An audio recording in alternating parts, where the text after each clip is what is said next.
ಕನ್ನಡ ನಾಡಿನ ಸಾಂಸ್ಕೃತಿಕ ನಾಯಕ, ತಾತ್ವಿಕ ತಳಹದಿಯ ಮೇಲೆ ಸಾತ್ವಿಕ ಸಮಾಜವನ್ನು ಕಟ್ಟಿ ಸಕಲ ಜೀವಾವಳಿಗೆ ಲೇಸನ್ನು ಬಯಸಿರುವ ಮಹಾಮಾನವತಾವಾದಿ ಮಹಾತ್ಮ ಜಗಜ್ಯೋತಿ ವಿಶ್ವಗುರು ಬಸವಣ್ಣನವರ ದಿವ್ಯ ಚೈತನ್ಯಕ್ಕೆ ಭಕ್ತಿಯ ಪ್ರಣಾಮಗಳನ್ನು ಸಮರ್ಪಣೆ ಮಾಡಿ, ಮಹಾದಾಸೋಹ ಪರಂಪರೆಯ ಎಲ್ಲ ಪೀಠಾಧಿಪತಿಗಳನ್ನು ಭಕ್ತಿಯಿಂದ ಸ್ಮರಣೆ ಮಾಡಿ, ಈ ಪರಮ ಪವಿತ್ರವಾಗಿರುವಂಥ ಅಖಿಲ ಭಾರತ ಶಿವಾನುಭವ ಮಂಟಪದಲ್ಲಿ ಶ್ರವಣಾರ್ಥಿಗಳಾಗಿ ಪಾಲ್ಗೊಂಡಿರುವ ಕಲಬುರಗಿಯ ನಾಡಿನ ಬೇರೆ ಬೇರೆ ಗ್ರಾಮಗಳಿಂದ ಪಟ್ಟಣಗಳಿಂದ ಆಗಮಿಸಿರುವಂಥ ಎಲ್ಲ ಶರಣ ಸದ್ಭಕ್ತ ಬಳಗವೇ, ಶ್ರದ್ಧೆಯ ನನ್ನ ತಾಯಂದಿರ ಬಳಗವೇ, ಯುವ ಬಳಗವೇ, ಮುದ್ದು ಮಕ್ಕಳೇ, ಮಾಧ್ಯಮದ ಬಂಧುಗಳೇ, ತಮ್ಮೆಲ್ಲರಿಗೂ ಕೂಡ ಆತ್ಮೀಯವಾಗಿರುವಂಥ ಶರಣಾರ್ಥಿಗಳು. ಸಿದ್ದೇಶ್ವರ ಅಪ್ಪ ಅವರು ಯಾವಾಗಲೂ ಒಂದು ಮಾತು ಹೇಳ್ತಿದ್ರು. ಬಿಜಾಪುರದ ಜ್ಞಾನ ಯೋಗಾಶ್ರಮದ ನಡೆದಾಡುವ ದೇವರಾಗಿ ಈ ನಾಡಿಗೆ ಜ್ಞಾನದ ಬೆಳಕನ್ನು ಚೆಲ್ಲಿರುವಂಥ ಸಿದ್ದೇಶ್ವರ ಅಪ್ಪ ಅವರು ಅಲ್ಲಮ ಪ್ರಭುದೇವರ ವಿಷಯ ಬಂದಾಗ ಅವರು ಯಾವಾಗಲೂ ಹೃದಯ ತುಂಬಿ ಹೇಳುವ ಒಂದು ಮಾತಿತ್ತು. ಅಲ್ಲಮ ಪ್ರಭುದೇವರಂಥ ಮಹಾನುಭಾವರು ವಿಶ್ವದ ಇತಿಹಾಸದಲ್ಲಿನೇ ಸಿಗೋದಿಲ್ಲ, ಅಂಥ ಪರಮಜ್ಞಾನಿಗಳು ಅಲ್ಲಮ ಪ್ರಭುದೇವರು ಅಂತ ಸಿದ್ದೇಶ್ವರ ಅಪ್ಪ ಅವರು ಹೇಳ್ತಿದ್ರು. ನೋಡಿ, ಕೈಲಾಸ ವೈಚಾರಿಕವಾಗಿ ಇಲ್ಲ ಅಂದ್ರೆ ಜಗಳ ಶುರುವಾಗ್ತಾವ, ಹೌದಿಲ್ರಿ? ಅದನ್ನು ನಂಬಿದವ್ರು ಯಾಕೆ ಬಿಡ್ತಾರೇನು? ಮಳ್ಳ ನಿನಗಿರ್ಲಿಕ್ಕಿಲ್ಲ, ನನಗೈತಂತ ನಾವು ವಾದ ವಿವಾದ ವಿತ್ತಂಡವಾದ, ಇದರಿಂದ ಏನೂ ಸುಖ ಸಿಗೋದಿಲ್ಲ. ತತ್ವದಿಂದ ಸುಖ ಸಿಗ್ತದೆ, ಸತ್ಯತೆಯಿಂದ ಸುಖ ಸಿಗ್ತದೆ. ನೋಡಿ, ಅಲ್ಲಮ ಪ್ರಭುದೇವರು ಒಂದು ವಚನ,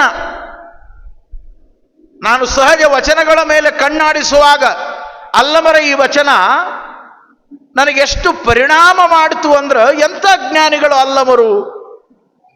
ಸಾರೇ ಸಗಟವಾಗಿ ಕೈಲಾಸ ಇಲ್ಲ ಅಂತ ಅವ್ರು ಅಲ್ಲಗಳಿಲಿಲ್ಲ. ನೋಡ್ರಿ, ಒಬ್ರು ಒಂದು ಗೆರೆ ಎಳೆದಾರ. ಸ್ಪರ್ಧೆ ಏನು ಅಂದ್ರೆ, ಆ ಗೆರೆಯನ್ನ ಕೆಡಿಸಲಾರ್ದಂಗ ಇನ್ನೊಂದು ಗೆರೆ ಎಳಿಬೇಕು. ಮತ್ತೊಬ್ಬಂದು ಕೆಡಿಸಿದ್ರೆ ಜಗಳ ಆಗ್ತದ, ನಂದ್ಯಾಕೆ ಕೆಡಿಸಿದಿ ಅಂತ ನಾವು. ಆದ್ರೆ ಇನ್ನೊಂದು ಗೆರೆ ಎಳೆಯುವ ಎಷ್ಟು ಬುದ್ಧಿವಂತ ಇರಬೇಕು ಅಂದ್ರೆ, ಅವರೇನು ಮೊದಲು ಎಳೆದಾರಲ್ಲ ಅದಕ್ಕಿಂತ ಉದ್ದ ಎಳೆದು ಬಿಟ್ರೆ ಮುಗ್ದ ಹೋತು, ಜಗಳನೇ ಇಲ್ಲ. ಅವನ ಗೆರೆನೂ ಇರ್ತದ, ಇವಂದು ಇರ್ತದ. ಆದ್ರೆ ದೊಡ್ಡದು ಯಾವುದು ಕಾಣುತ್ತ, ಅದಕ್ಕಿಂತ ಇದ ದೊಡ್ಡದು ಕಾಣುತ್ತೆ. ಅಂದ್ರೆ ಎಷ್ಟು ಸೂಕ್ಷ್ಮಮತಿಗಳಿದ್ರು ನಮ್ಮ ಶರಣರು ಅನ್ನೋದು ಕೇಳ್ತೀನಿ. ಕೈಲಾಸದ ಕುರಿತಾಗಿ, ದೇವನ ಕುರಿತಾಗಿ, ಶಿವನ ಕುರಿತಾಗಿ ಪುರಾಣದ ಸತ್ಯವನ್ನ ಹೇಳ್ಕೋತಾ ಬಂದು ಕೊನೆಗೊಂದು ಸತ್ಯವನ್ನ ಬಿಚ್ಚಿಡ್ತಾರ ಅಲ್ಲಮ ಪ್ರಭುದೇವರು. ಬಹಳ ಚಂದದ, ಕೇಳ್ರಿ. ನೀವು ಕೇಳದೇ ಇರುವ ವಚನ ಇದು, ಬಹಳ ಅರ್ಥಪೂರ್ಣವಾದ ವಚನ. ಅಲ್ಲಮ ಪ್ರಭುದೇವರು ಹೇಳುತ್ತಾರೆ, ರುದ್ರನೆಂಬಾತನೊಬ್ಬ ಗಣೇಶ್ವರನು. ಶಿವನನ್ನ ರುದ್ರ ಅಂತನೂ ನಾವು ಕರೀತೇವೆ. ನೋಡಿ ಎಷ್ಟು ಚಂದ ಬರೀತಾರವರು. ರುದ್ರನೆಂಬಾತನೊಬ್ಬ ಗಣೇಶ್ವರನು, ಭದ್ರನೆಂಬಾತನೊಬ್ಬ ಗಣೇಶ್ವರನು, ಶಂಕರನೆಂಬಾತನೊಬ್ಬ ಗಣೇಶ್ವರನು, ಶಶಿಧರನೆಂಬಾತನೊಬ್ಬ ಗಣೇಶ್ವರನು. ಪುರಾಣದ ಗಣಾಧೀಶ್ವರರು ಇವರೆಲ್ಲ ಹೇಳ್ಕೋತ ಹೊಂಟಾರ ಪ್ರಭುದೇವರು. ಶಶಿಧರನೆಂಬಾತನೊಬ್ಬ ಗಣೇಶ್ವರನು, ಪೃಥ್ವಿಯೇ ಪೀಠ. ನೋಡಿ, ಈ ಜಗತ್ತೇ ಪೃಥ್ವಿಯೇ ಪೀಠ, ಆಕಾಶವೇ ಲಿಂಗ. ಅವರ ಆಲೋಚನೆ ನೋಡಿ ಹೆಂಗದ. ಪೃಥ್ವಿಯೇ ಪೀಠ, ಆಕಾಶವೇ ಲಿಂಗ, ಅಂತಾತನೊಬ್ಬ ಗಣೇಶ್ವರನು. ಈ ರೀತಿ ಪೀಠವನ್ನ ಮಾಡಿ ತಾನೇ ಲಿಂಗ ಸ್ವರೂಪನಾಗಿ ಕುಂತವನು ಒಬ್ಬ ಗಣೇಶ್ವರನು. ಪುರಾಣದ ಕಥೆಗಳು ಪಂಚವಿಂಶತಿ ಲೀಲೆಗಳು ಅಂತ ಬರ್ತಾವ. ಶಿವನ ಪಂಚವಿಂಶತಿ ಲೀಲೆಗಳು, 25 ಲೀಲೆಗಳು. ಆ ಲೀಲೆಗಳ ಸಾಕಾರದ ಕಥಾಭಾಗದ ನುಡಿಗಳನ್ನೇ ಒಂದೊಂದು ಸಾಲಿನ ನುಡಿಯೊಳಗ ಅಲ್ಲಮರು ಹೇಳ್ಕೋತಾ ಹೊಂಟಾರ. ಅದರ ಮುಂದುವರಿದ ಮಾತು ಎಟ್ ಚಂದದ. ಬಲ್ಲಾಳನ ವಧುವ ಬೇಡಿದಾತನೊಬ್ಬ ಗಣೇಶ್ವರನು. ಸಿಂಧು ಬಲ್ಲಾಳರು ಅಂತ ಬರ್ತಾರ ಪುರಾತನರ ಇತಿಹಾಸದೊಳಗ. ಬಲ್ಲಾಳನ ವಧುವ ಬೇಡಿದಾತನೊಬ್ಬ ಗಣೇಶ್ವರನು, ಕಾಮದಹನವ ಮಾಡಿದಾತನೊಬ್ಬ ಗಣೇಶ್ವರನು, ಕಾಮದಹನವ ಮಾಡಿದಾತನೊಬ್ಬ ಗಣೇಶ್ವರನು. ಬ್ರಹ್ಮ ಕಪಾಲ ವಿಷ್ಣು ಕಂಕಾಳವ ನಿಕ್ಕಿ ಆಡುವಲ್ಲಿ ನೀಲಕಂಠನೆಂಬಾತನೊಬ್ಬ ಗಣೇಶ್ವರನು. ಇವೆಲ್ಲ ಶಿವನ ಪರ್ಯಾಯ ನಾಮಗಳು, ಪುರಾಣದ ಶಿವನ ಪರ್ಯಾಯ ನಾಮಗಳು. ಈ ಎಲ್ಲವುಗಳನ್ನ ಹೇಳಿ ಕೊನೆಗೆ ಎಷ್ಟು ಜಾಣ್ಮೆಯ ಒಂದು ಮಾತು ಹೇಳ್ತಾರಂದ್ರೆ, ಇದನ್ನು ಲಕ್ಷ್ಯ ವಹಿಸ್ಬೇಕು ನಾವೆಲ್ಲ ತಾತ್ವಿಕ ಚಿಂತನೆ ಮಾಡುವವರು. ಅಲ್ಲಮ ಪ್ರಭುಗಳು ಹೇಳ್ತಾರ, ಇವರೆಲ್ಲರೂ ನಮ್ಮ ಗುಹೇಶ್ವರ ಲಿಂಗದಲ್ಲಿ ಅಡಗಿಪ್ಪರು ನೋಡ. ನೀವೇನು ಹೇಳಿರಲ್ಲಪ್ಪ ಪುರಾಣದ ಈ ಎಲ್ಲ ಕಥೆಗಳನ್ನ ಇವರೆಲ್ಲರೂ ಎಲ್ಲಿ ಅಡಕ ಆಗ್ಯಾರಂದ್ರ ನಮ್ಮ ಲಿಂಗಯ್ಯನೊಳಗ ಅವರು ಅಡಕ ಆಗ್ಯಾರಂದ್ರ ಲಿಂಗಯ್ಯನ ಪೂಜೆ ಮಾಡಿದ್ರೆ ಸಾಕು, ಎಲ್ಲರನ್ನ ಪೂಜೆ ಮಾಡಿದಂಗೆ ಆಗ್ತದನ್ನುವಂತ ಸತ್ಯವನ್ನ ತೋರಿದವರು ಅಲ್ಲಮರು ನಮ್ಮ ಶರಣರು. ಎಷ್ಟು ಸೂಕ್ಷ್ಮ ಅದಾವ್ರಿ ಇವೆಲ್ಲ. ಹಾಗಾಗಿ ಕೈಲಾಸದಲ್ಲಿ ಶಿವ ಪಾರ್ವತಿ ಇದನ್ನ ಈ ದೇಶದ ದೊಡ್ಡ ದೊಡ್ಡ ಮಹಾನುಭಾವರೆಲ್ಲ ಒಪ್ಪುಕೊಂಡಾರ. ನೋಡಿ, ಸಂಸ್ಕೃತ ಕಾವ್ಯಗಳನ್ನು ಕೊಟ್ಟಿರುವಂತ ಕಾಳಿದಾಸ ಬಹಳ ದೊಡ್ಡ, ಭಾರತದ ಇತಿಹಾಸದಲ್ಲಿ ಬಹಳ ದೊಡ್ಡ ಕವಿ. ಅಭಿಜ್ಞಾನ ಶಾಕುಂತಲ, ರಘುವಂಶ, ಕುಮಾರ ಸಂಭವ ಅನ್ನುವಂಥ ಮಹಾನ್ ಕಾವ್ಯಗಳನ್ನ ರಚನೆ ಮಾಡಿರುವಂತ ಮಹಾನುಭಾವ. ರಘುವಂಶ ಮಹಾಕಾವ್ಯದೊಳಗ ಕಾಳಿದಾಸ ಒಂದು ಮಾತನ್ನ ಬರೀತಾನ. ವಾಗರ್ಥವಿವ ಸಂಪೃದ್ಧೌ ವಾಗರ್ಥ ಪ್ರತಿಪತ್ತಯೇ ಜಗತಕ್ ಪಿತರೌ ಒಂದೇ ಪಾರ್ವತಿ ಪರಮೇಶ್ವರೌ. ಕಾಳಿದಾಸನ ಮಾತುಗಳು. ವಾಗರ್ಥವಿವ ಸಂಪೃದ್ಧೌ, ವಾಕ್ ಮತ್ತು ಅರ್ಥ. ನಾನು ಮಾತಾಡ್ತೇನೆ, ನೀವು ಮಾತಾಡ್ತೀರಿ, ವಾಕ್ಯಗಳು ಹೊರಗೆ ಬರ್ತಾವ. ಆ ನುಡಿ ನಾಲಿಗೆ ಮೇಲೆ ನುಡಿತಾ ವಾಕ್ಯವಾಗಿ ಹೊರಗೆ ಬರೋದೇ ತಡ, ಆ ವಾಕ್ಯದ ಜೊತೆಯಲ್ಲಿ ಅರ್ಥವೂ ಹೊರಗೆ ಬರ್ತದ. ಆನೆ ಹಿಂಗ ಅಂದುಗಳ ಕಣ್ಣು ಮುಂದೆ ಆನೆ ಪಿಕ್ಚರ್ ಬಂದ ಬಿಡ್ತದಲ್ರಿ, ಬರ್ತದಲ್ಲ. ಎಷ್ಟು ಚಂದ ಹೇಳ್ತಾರ. ವಾಗರ್ಥವಿವ ಸಂಪೃದ್ಧೌ, ವಾಕ್ ಮತ್ತು ಅರ್ಥ ಎರಡೂ ಹೆಂಗ ಸಂಗಮವಾಗ್ಯಾವಲ್ಲ, ಹಾಗೆ ಜಗತಕ್ ಪಿತರೌ ಒಂದೇ ಪಾರ್ವತಿ ಪರಮೇಶ್ವರೌ. ಅವೆರಡೂ ಕೂಡಿ ಹೆಂಗ ಒಂದೇ ಆಗಿ ಗೋಚರಿಸ್ತದೋ ಹಾಗೆ ಶಿವಶಕ್ತಿಯರ ಸಂಗಮ ಈ ಜಗತ್ತು. ಶಿವನನ್ನ ಬಿಟ್ಟು ಶಕ್ತಿ ಇಲ್ಲ, ಶಕ್ತಿಯನ್ನ ಬಿಟ್ಟು ಶಿವನಿಲ್ಲ. ಕೈಲಾಸದಲ್ಲಿ ರಜತಾದ್ರಿಗಿರಿ, ಅಲ್ಲಿ ಶಿವನ ಪತ್ನಿಯಾಗಿರುವಂಥ ಪಾರ್ವತ ಜೊತೆಗೆ ದೇವಗಣ, ಋಷಿಗಣ, ಪ್ರಮಥಗಣ, ಅಮರಗಣ, ದೇವಾನುದೇವತೆಗಳಿಂದ ತುಂಬಿರುವಂಥ ಸುಂದರವಾಗಿರುವಂಥ ರಜತಾದ್ರಿ, ಬೆಳ್ಳಿಯ ಬೆಟ್ಟ, ಶಿವನ ವಡ್ಡೋಲಗ, ಶಿವನಾಮಸ್ಮರಣೆಯನ್ನ ಮಾಡುವಂಥ ಶಿವತಿಂಥಿಣಿ. ಓಂ ನಮಃ ಶಿವಾಯ, ಓಂ ನಮಃ ಶಿವಾಯ, ಓಂ ನಮಃ ಶಿವಾಯ, ಓಂ ನಮಃ ಶಿವಾಯ. ಭಗವನ್ನಾಮ ಸಂಕೀರ್ತನೆಯನ್ನ ಹೃದಯ ತುಂಬಿ ಭಾವ ತುಂಬಿ ಹಾಡ್ತಾ ಈ ಜಗತ್ತಿಗೆ ಸಂಕೀರ್ತನೆಯ ಮಹತ್ವವನ್ನ, ಭಕ್ತಿ ಸೂತ್ರವನ್ನ ಕೊಟ್ಟಾತ ನಾರದ. ಭಾರತೀಯ ಧರ್ಮ ಪರಂಪರೆಗಳಲ್ಲಿ ಅಂತಹ ತ್ರಿಲೋಕ ಸಂಚಾರಿಯಾಗಿರುವಂಥ ನಾರದ ಶಿವನ ಗುಣಗಾನವನ್ನ ಮಾಡ್ತಾ ರಜತಾದ್ರಿ ವಾಸನಾಗಿರುವಂಥ ಶಿವ ಪಾರ್ವತಿಯರು ಉಚಿತವಾದ ಪೀಠದಲ್ಲಿ ಕೂತಿರುವಾಗ ದೀರ್ಘದಂಡ ನಮಸ್ಕಾರವನ್ನ ಮಾಡಿ ಅರಶಂಭೋ ಮಹಾದೇವ ವಿರೂಪಾಕ್ಷ ತ್ರಿಲೋಚನ ದಯಾ ಸಿಂಧು ದೀನಬಂಧು ರಕ್ಷ ರಕ್ಷ ಮಹೇಶ್ವರ ಅಂತ ಸ್ತುತಿ ಮಾಡಿ ಶಿರಬಾಗಿ ಕರಮುಗಿದು ಶಿವನೆದುರಿಗೆ ನಿಂತಾಗ ಜಗನ್ಮಾತೆಯಾಗಿರುವಂಥ ಪಾರ್ವತಿ ಲೌಕಿಕ ಪ್ರಪಂಚದೊಳಗ ಮಕ್ಕಳು ಅವನ ಮುಂದೆ ಬಂದು ಮುಖ ಸಪ್ಪಗ ಮಾಡಿಕೊಂಡು ನಿಂತ್ರ ಯಾವ ತಾಯಿ ಸುಮ್ಮನೆ ಇರ್ತಾಳೆ ಈ ಜಗತ್ತಿನೊಳಗ?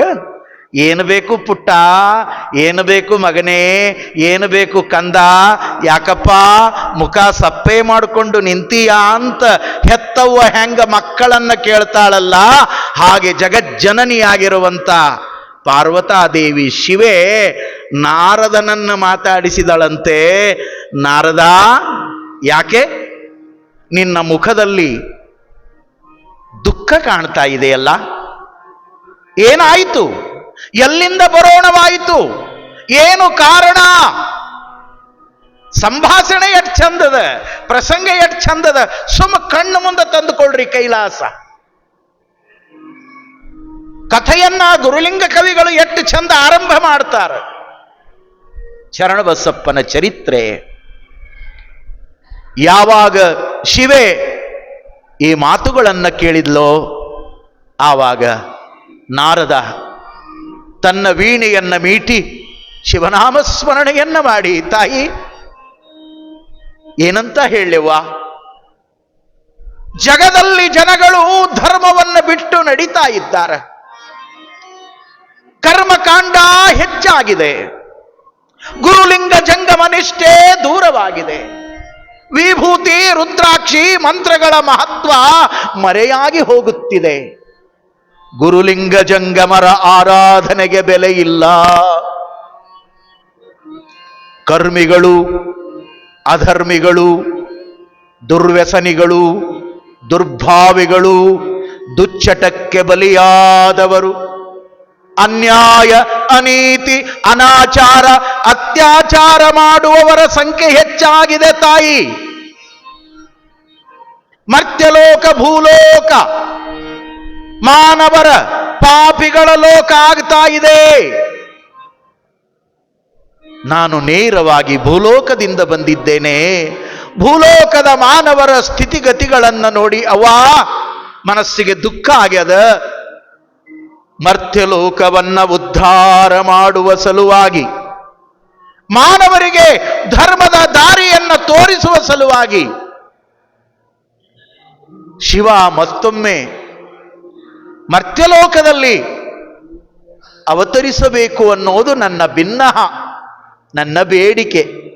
ಈ ಮಗನ ಬೇಡಿಕೆಯನ್ನು ನೀವು ಈಡೇರಿಸಬೇಕು ಅಂತ ತಿಳ್ಕೊಂಡು ನಾರದ ಕೇಳಿಕೊಂಡಾಗ ಅರ್ಧಾಂಗಿನಿಯಾಗಿರುವಂಥ ಪಾರ್ವತಿಯ ಮಾತುಗಳು ಮುಕ್ತಾಯವಾದ ಮೇಲೆ ಅರ್ಧನಾರೀಶ್ವರನಾಗಿರುವಂಥ ಈಶ್ವರ ಶಿವ ಮುಗುಳ್ನಗೆಯನ್ನ ನಕ್ಕು ನಾರದನನ್ನ ಕೇಳಿದ, ಏನು ನಾರದ, ಇಂತೆಲ್ಲ ಅನಾಹುತಗಳು ಮರ್ತ್ಯಲೋಕದಲ್ಲಿ ನಡೀತಾ ಇದ್ದಾವೇನು? ಹೌದು ಸ್ವಾಮಿ, ಹೌದು ತಂದೆ, ನಿನಗೆ ತಿಳಿಯದೇ ಇರುವುದು ಯಾವುದಿದೆ? ನೀನು ಜಗದೊಡೆಯ, ನೀನು ಜಗದೀಶ್ವರ. ನಾನು ಕಂಡುಂಡ ಸತ್ಯವನ್ನ ನಿನ್ನ ಮುಂದೆ ಬಿಚ್ಚಿಟ್ಟಿದ್ದೇನೆ. ಹಾಗಾಗಿ ಸ್ವಾಮಿ, ಕಾಲ ಕಾಲಕ್ಕೆ ಬೇರೆ ಬೇರೆ ನಾಮ ರೂಪಗಳನ್ನ ತಾಳಿ ಜಗದ ಕಲ್ಯಾಣವನ್ನ ಮಾಡಿದಂತೆ, ಮಾನವರ ಉದ್ಧಾರ ಮಾಡಿದಂತೆ ಮತ್ತೊಮ್ಮೆ ನಿನ್ನ ಅವತಾರ ಆಗುವ ಅವಶ್ಯಕತೆ ಇದೆ. ಶಿವನೇ ಕೃಪೆ ಮಾಡಬೇಕು ಅಂತ ತಿಳ್ಕೊಂಡು ನಾರದ ಅತ್ಯಂತ ಶ್ರದ್ಧಾಭಕ್ತಿಯಿಂದ ಜಗದೊಡೆಯನಾದ ಶಿವನನ್ನ ಬೇಡಿಕೊಂಡ.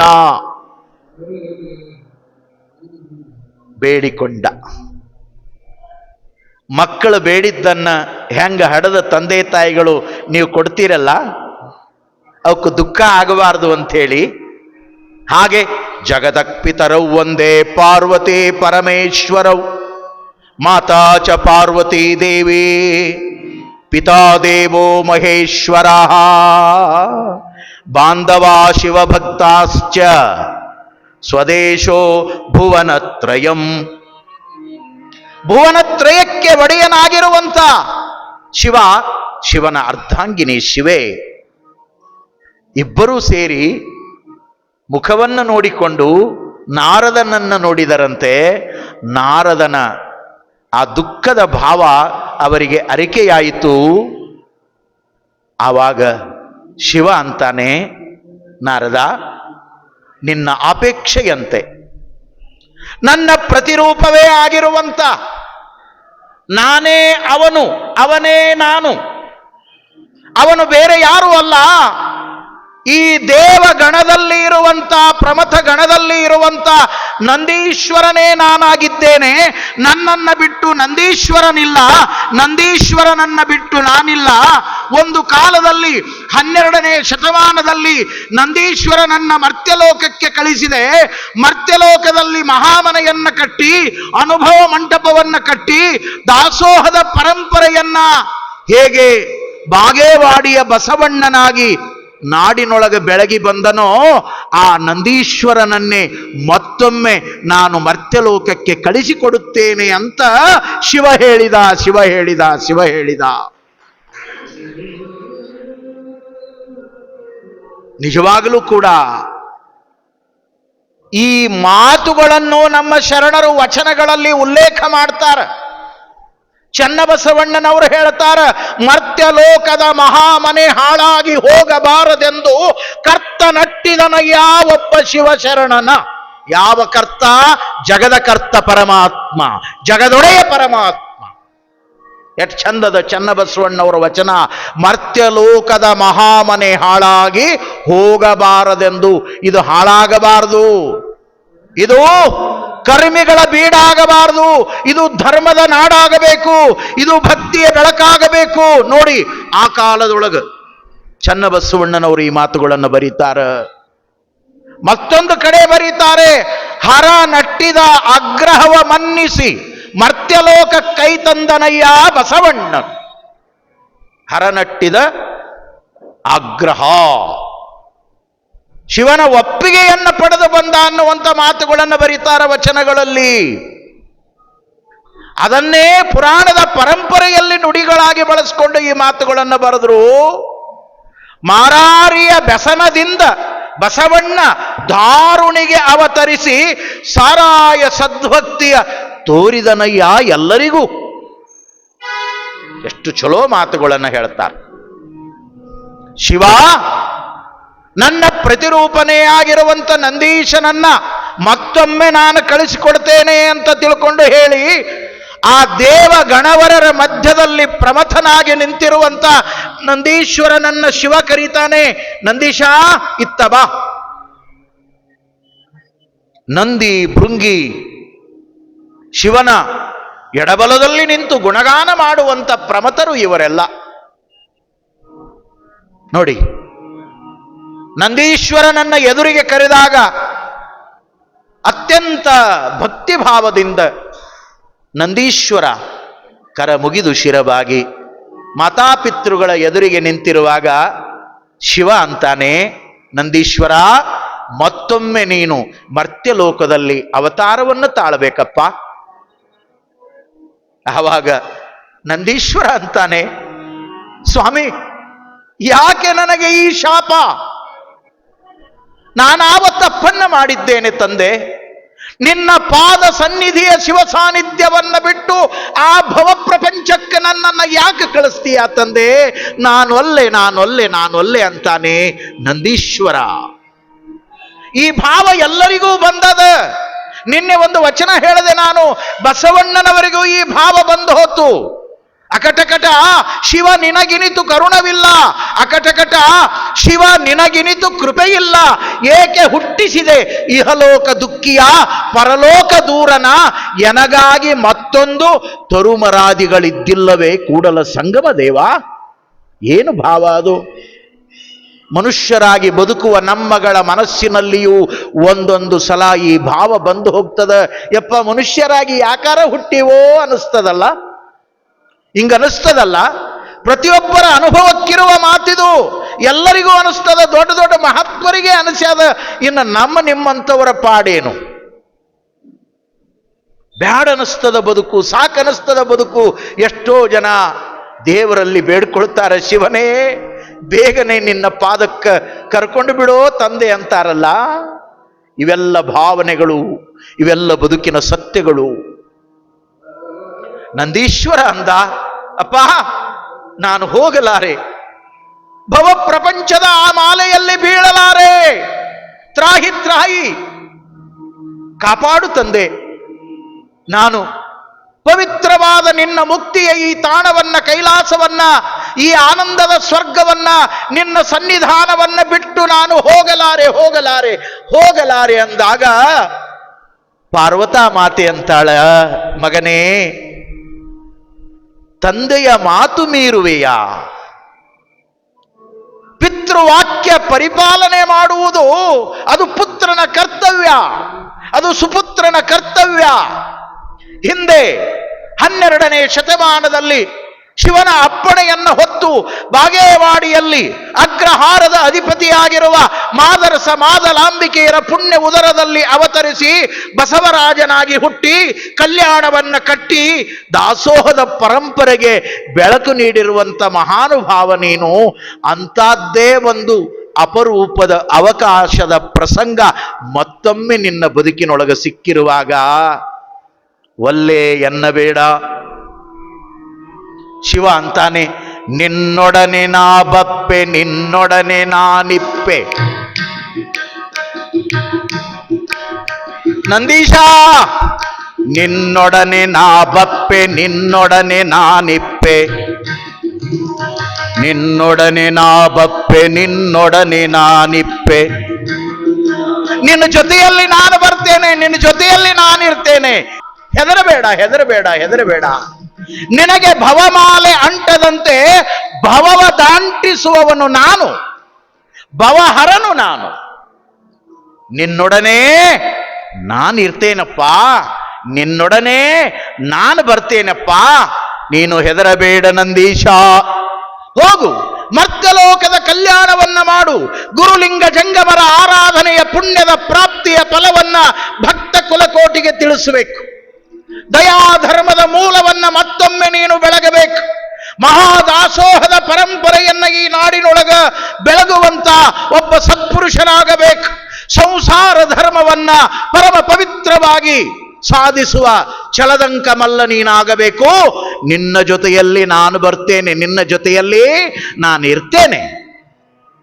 ಶಿವ ಈ ಮಾತುಗಳನ್ನು ನುಡಿದಾಗ ಅವ್ವನ ಮುಖವನ್ನು ನೋಡಿದನಂತ ನಂದೀಶ್ವರ. ಪಾರ್ವತಾದೇವಿ ಕಣ್ಸನ್ನೆ ಮಾಡಿ ಹೀಗೆ ತಲೆಯಲ್ಲಿ ಆಡಿಸ್ತಾಳೆ, ಒಪ್ಪಿಕೋ ಮಗನೇ. ಲೌಕಿಕ ಪ್ರಪಂಚದ ಪ್ರಸಂಗಗಳನ್ನು ನೋಡ್ತೀವಲ್ಲ, ಮಕ್ಕಳಿಗೆ ಇಬ್ಬರ ಪ್ರೀತಿನೂ ಇರ್ತದೆ. ಯಾರೋ ಕೇಳಿದ್ರಂತ ಮಗುವನ್ನ, ನೀ ಅಪ್ಪನ ಮಗನೋ ಅವ್ವನ ಮಗನೋ? ಹಿಂಗೆ ಕೇಳಿದಾಗ ಬುದ್ಧಿವಂತ ಮಗು ಇತ್ತು ಅಂದ್ರೆ ನಾನು ಇಬ್ಬರು ಮಗ ಅಂತ ಹೇಳ್ತಾನ. ಹೌದಲ್ರಿ? ಅಪ್ಪನ ಮಗನೂ ಹೌದು, ಅವ್ವನ ಮಗನೂ ಹೌದು. ಅಪ್ಪ ಅವ್ವ ಇಬ್ರು ಇದ್ದಾಗ ಬರೀ ಅವ್ವನ ಮಗ ಅಂದ್ರೆ ಅಪ್ಪಗೆ ಸಿಟ್ಟು ಬರ್ತದ, ಅಪ್ಪನ ಮಗ ಅಂದ್ರೆ ಅವ್ವ ಕೊಡೋದ ಬಂದ್ ಮಾಡ್ತಾ. ಇಬ್ರು ಮಗ, ಬುದ್ಧಿವಂತ ಮಗ. ಹಾಗೆ ಅವ್ವ ಪಾರ್ವತಾದೇವಿ ಜಗಜ್ಜನನಿ ಕಣ್ಸನ್ನೆ ಮಾಡಿ ಹೇಳಿದ್ಲಂತ, ಒಪ್ಪಗೋ ಒಪ್ಪಗೋ ಒಪ್ಪಗೋ. ಆವಾಗ ನಂದೀಶ್ವರ ಶಿವನ ಸನ್ನಿಧಾನಕ್ಕೆ ದೀರ್ಘದಂಡ ನಮಸ್ಕಾರವನ್ನ ಮಾಡಿ, ಅಪ್ಪ ನಿನ್ನ ಒಪ್ಪಿಗೆಯಂತೆ ನಾನು ಭೂಲೋಕಕ್ಕೆ ತೆರಳುತ್ತೇನೆ, ಹೋಗ್ತೇನೆ, ಅವತಾರವನ್ನು ತಾಳ್ತೇನೆ. ಆದರೆ ನನ್ನದೊಂದು ಪ್ರಶ್ನೆ. ಏನು ಪ್ರಶ್ನೆ?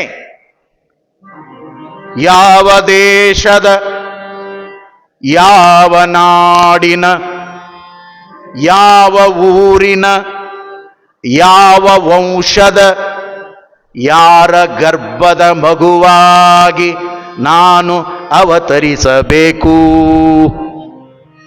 ಎಷ್ಟು ಚಂದಿಲ್ಲ? ಯಾವ ದೇಶದ, ಯಾವ ನಾಡಿನ, ಯಾವ ಊರಿನ, ಯಾವ ವಂಶದ, ಯಾವ ಮನೆತನದ, ಯಾವ ಪುಣ್ಯ ಗರ್ಭದಲ್ಲಿ ನಾನು ಹುಟ್ಟಬೇಕು ಅಂತ ತಿಳ್ಕೊಂಡು ನಂದೀಶ್ವರ ಕೇಳಿದಾಗ ಶಿವ ಹೇಳ್ತಾನ, ಬಹಳ ಚಂದ ಹೇಳ್ತಾನ, ಇರುವುದೊಂದು ಜಂಬುದ್ವೀಪ. ಈ ಜಂಬುದ್ವೀಪ ಅನ್ನುವುದನ್ನು ಬಸವಣ್ಣನವರು ವಚನದೊಳಗೂ ಬಳಸ್ಕೊಂಡಾರ. ಜಂಬುದ್ವೀಪ ನವಖಂಡ ಪೃಥ್ವಿಯಲ್ಲಿ ಕೇಳಿರಯ್ಯ ಎರಡಾಳಿನ ಭಾಷೆಯ.